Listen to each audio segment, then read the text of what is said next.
Hello and welcome to Viewpoint here on Ukraine Today. Joining us is Yulia Serdyukova, the project coordinator of the cultural initiative which takes the best Ukrainian documentary films and photography to audiences in Europe and beyond. The initiative is called See Ukraine Docudays UA on tour. Yulia, thank you for joining us today. Thank you for inviting. Hello.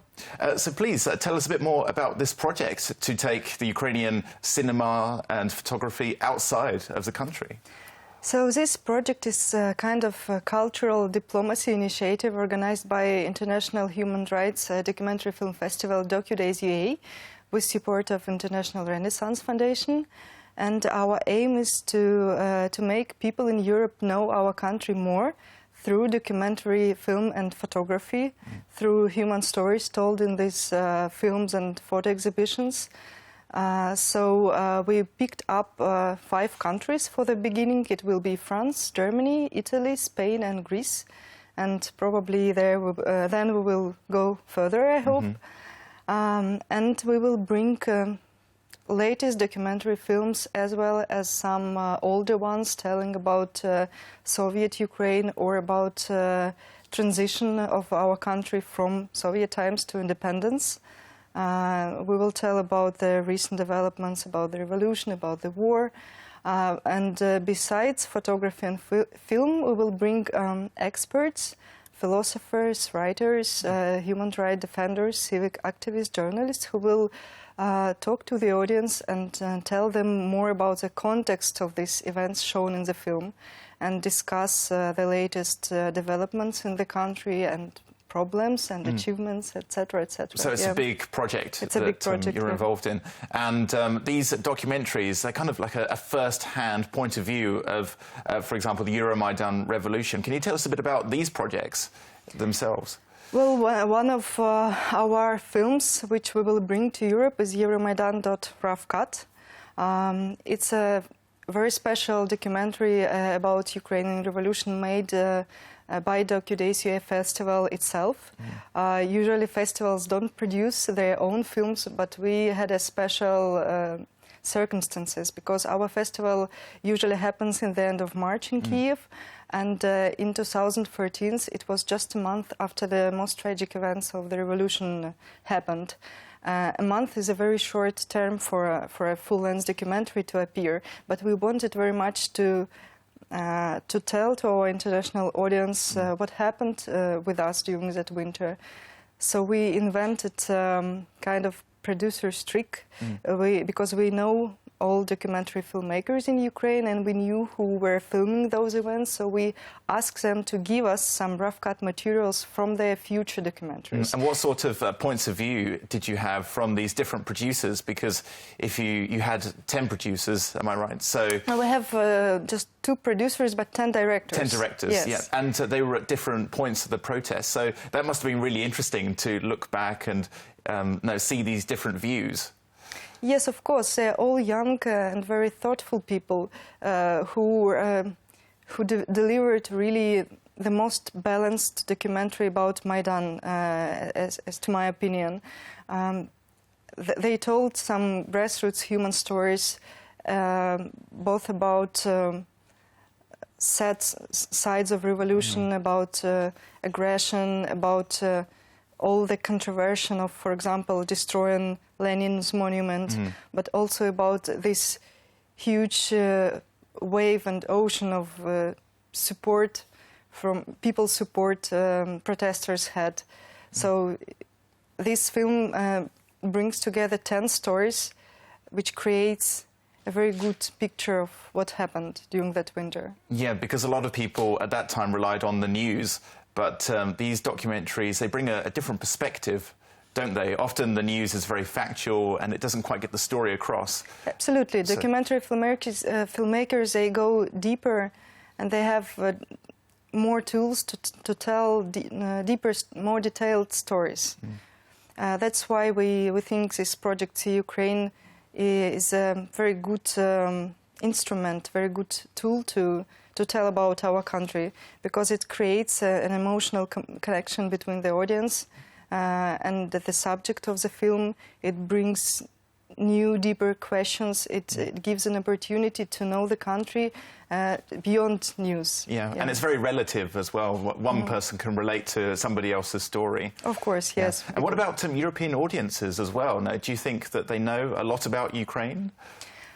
Unfortunately, no. They don't know a lot. And as the producer of Euromaidan, Ravkat, I traveled a lot and I took part in a lot of Q&As after the film. And usually people ask, like, so what's going on there? What is? We've heard you have some war. Yeah. What this war is about? So I had to answer all the same questions again and again, and not only me, but directors and producers of many other documentaries about recent events in Ukraine. So these questions, they actually gave us the idea of this project. Because we want to go there and show our films and talk to them and tell about Ukraine in this way. Yes. Yeah. And it's projects like these that actually help to clarify what happened in Ukraine in post-Soviet times and during the Euromaidan revolution, because there is this information war that's going on in Europe. You have the Russian state media that operates in Europe as well. So how important do you think that these cultural events are in the broad scheme of things of this information warfare, would you say? I think they're crucial, they're very important, because people know about Ukraine from the news or from diplomatic events. And ordinary people, they don't know a lot, because news are either very short or they are colored by pro-Russian propaganda, as it usually happens in Europe, unfortunately. So this kind of project is a counterpoint to this propaganda in the news too. And what sort of support have you had? Because it's a big project to take this whole event on tour. So what sort of external help do you have financially and in terms of people? Yeah, first of all, it's an International Renaissance Foundation, which supports us a lot. But also we have different partners on place who help us organize events and who know their audience and who connect us with their audience. So you don't have to do all the translations yourself into French and no, use your school knowledge of French. Unfortunately, I don't even know French. Well, that could be a problem to translate then, I guess. Yeah. And it must be really special for you as well, because you were, in the Euromaidan revolutions, you were here in Kiev as well, and you saw what was going on. So can you tell us briefly about your involvement in the project itself and your filmmaking experience? Basically, I'm a photographer myself, besides being a film producer, and I started my documentary career from photographer. So when the protests started, every hand was very useful here. So I spent these 3 months doing photo reportages for Frankfurter Allgemeine Zeitung newspaper. So I worked as a photo reporter all this time, and I was all the time there. With my friends who recorded video for Frankfurter Allgemeine Zeitung, and we were one of the team who joined Euromaidan Ravkat later as filmmakers. I see. And just one final question. Can you tell us when the tour in Paris actually starts?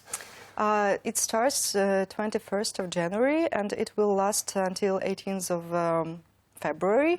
So we will have 5 film screenings. One photo exhibition by Alexander Gledelov. It's called You See My Brother. It's a big black and white classical photo exhibition telling 2 chapters of the recent Ukrainian story, Maidan and the war. And between the film screenings, we will have discussions. One of the discussions will be about transition of the country after the revolution and what happened, what's going on now in the east of Ukraine and how the country has changed. But the second discussion will be about prisoners of Kremlin, about Oleg Sentsov case, and all the other similar cases of Ukrainians who were kidnapped and who are being kept in Russian prisons.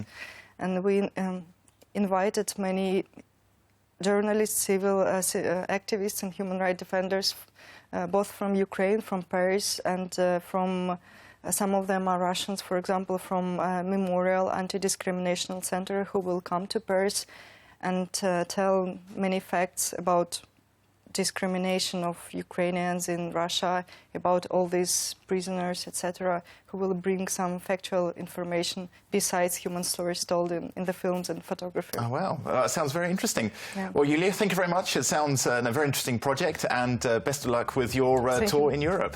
Thank you very much. That was Yulia Serdyukova. She's the project coordinator of the new cultural initiative that's taking the best Ukrainian documentary films and photography to Europe. You're watching Viewpoint on Ukraine Today. Now back to the news.